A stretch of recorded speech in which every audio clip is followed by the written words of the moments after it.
Season 31 of The Ultimate Fighter was supposed to be a landmark television event, powered by the return of the biggest star, not only in the UFC, but perhaps all of mixed martial arts history. Unfortunately for the UFC, getting Connor McGregor to return as a head coach for the show has failed to move the needle, finishing number 11 on cable for its premiere episode. MMA Fighting recently reported the average viewership for its debut episode. The show's premiere episode attracted 294,000 average viewers, leaving it as the number 11 cable show on the night. That figure falls significantly short of McGregor's first stint as a TUF coach back in 2015. So why is the show not as entertaining as it used to be? Well, I'm starting to think a reality show from almost 20 years ago might no longer be what fans want to see nowadays.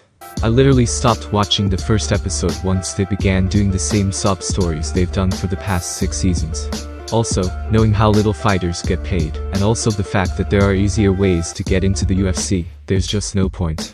The exploitation is just too obvious at this point. They literally follow the same recycled script every season. TUF was great in the early days because it was a real reality TV show, if that makes sense. It felt more organic. Also, MMA was new and exciting.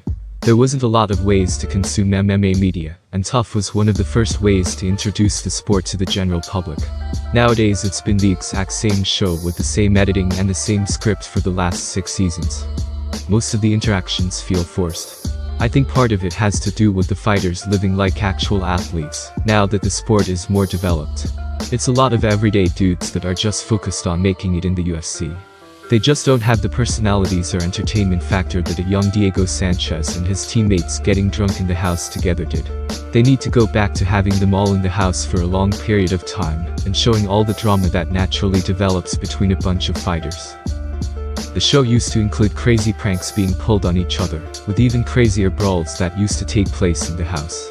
Gone are the days of Tony Ferguson tackling someone into a glass table because he poured water on his head.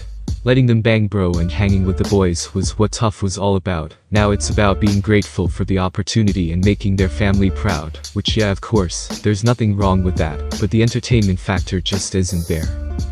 Also, back in the day the winners felt significant. Especially when they eventually became champions, such as a Forrest Griffin or Michael Bisping. We knew whoever came out of TUF mattered, they could become something. Since then, there were so many forgettable seasons with even more forgettable winners. Many of them fluttered in the undercard, or were even released unceremoniously. The big question is why McGregor hasn't boosted the ratings as much as we thought he would, when he has long been considered the biggest star in the world of mixed martial arts. But you'd have to say that viewership numbers raise concerns about his star power. The numbers this year have seen a considerable drop from McGregor's previous appearance on TUF Season 22. Is McGregor as big a star as he was back in 2016 when he was fighting Nate Diaz?